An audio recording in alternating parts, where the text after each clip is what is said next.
Hey everybody, welcome Wheel Talk Patreon folks here. We haven't done any of these in the studio videos, but figured I'd give it a shot today.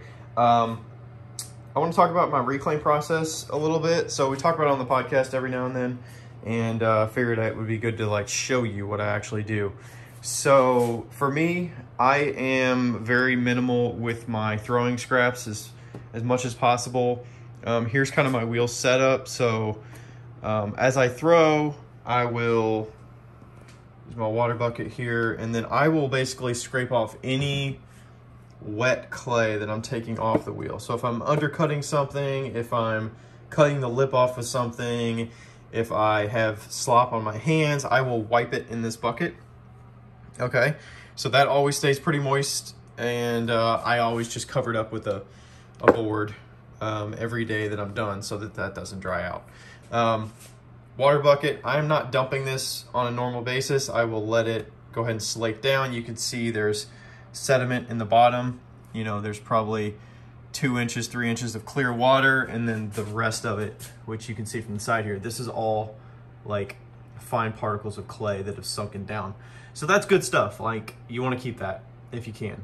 And what I'll normally do, I'll take, you know, whenever this thing fills, I will dump this out. Sometimes I'll dump it right on plaster, but normally I'll just dump it into the bucket that I keep my reclaim in. So I just keep kind of a bat on top of there. But this is my reclaim bucket. It's 5 gallons. I'm not keeping any more than that. You can see there's excess water on top, but there's a bunch of sludge in the bottom. So always try to keep this, you know, tight with a lid or just covered up so it doesn't dry out and just produce flaky stuff on the sides that will fall into the smoother stuff.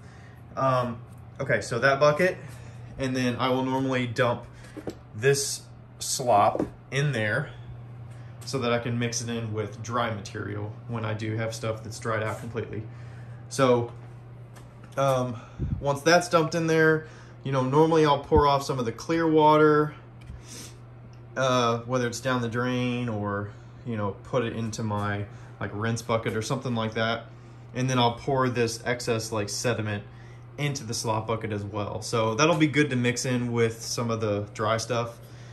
And then if I'm doing any trimming, anything like that, I will leave the trimmings in here until they completely dry out. So the way I do that is either I just don't throw new forms in white clay for, you know, it could take like 2 or 3 days. But I'll let all these trimmings dry out, and it could just be like pulling the bat pin, splash pan off, sending it upright so it's like not as, so it gets more airflow and it dries out quicker. So that's one thing to note. If I do trimmings, I will normally throw them into a bin or something that lets them dry out completely, which is kind of the same as what you see here. So this is a bin that I keep that just is dry trimmings. I let everything dry out completely to bone dry. Break it up a little bit if I need to. This includes like, you know, scraping bats off, anything like that. I'm not throwing wet clay or leather hard clay into reclaim. I'm letting it dry out completely. And then once that does dry out completely, you know, I've dumped all slop in here. I've dumped the water from the throwing bucket in here. You know, you could even leave the top water, the clear water, on the throwing bucket and just dump all of it in here. And then when you throw the dry trimmings in there, it'll dissolve. So if you do a little test, you can see, well, it's kind of hard to tell because it's gonna sink in there, but if you do a little test and just try slaking bone dry work into water, you'll see that it breaks down to fine particles quicker than leather hard or whatnot clay. Okay, so that's my white clay.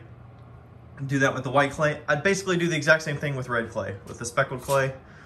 Just keep a separate bin, and then I'll keep that in its own bucket. This one I've actually been reclaiming recently, so what I'll do once this bucket's pretty full, or, you know, halfway full or whatever, good enough to where I can start reclaiming. You can see I have one of these stir sticks per clay body, so I only use it for this because it gets kind of messy and dirty, and don't really want to clean it off and mix my glazes up with it. So I keep this dedicated. I will stir up the batch really well. Stir it up, stir it up, stir it up. You know, I don't want a ton of excess water in there. So hopefully you can remove any of the clear water that's left after it's settled. And then I'll just dump it out on these plaster bats. So these are about an inch, inch and a half thick. You know, the thicker they are, the more moisture they're gonna suck up. And you can see this one's even elevated. So that just allows more airflow underneath, around, especially after you've already reclaimed clay on it and it needs to dry out.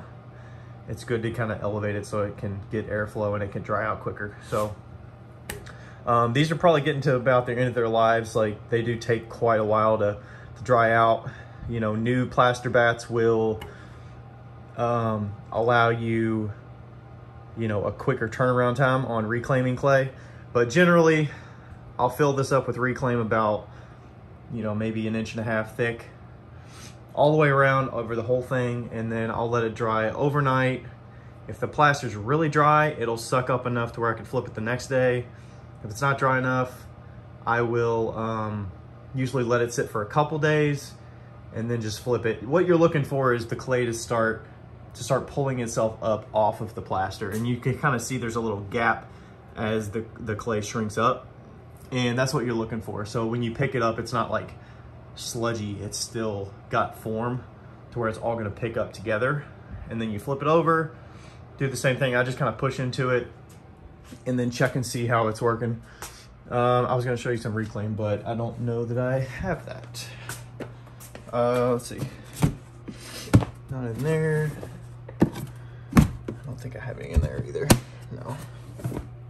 Okay, anyways, either way, the reclaim is good.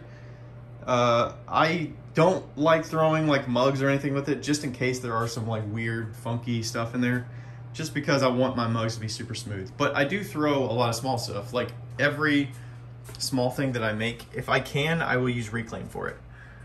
So like these little guys, shot glasses, I make tons of shot glasses, so those are great to use reclaim for. And yeah, that's pretty good. So another idea, making spoon rests, something like that, half pound, not too much effort. And yeah, I think that's all I got for you. So Marble's hanging out with me.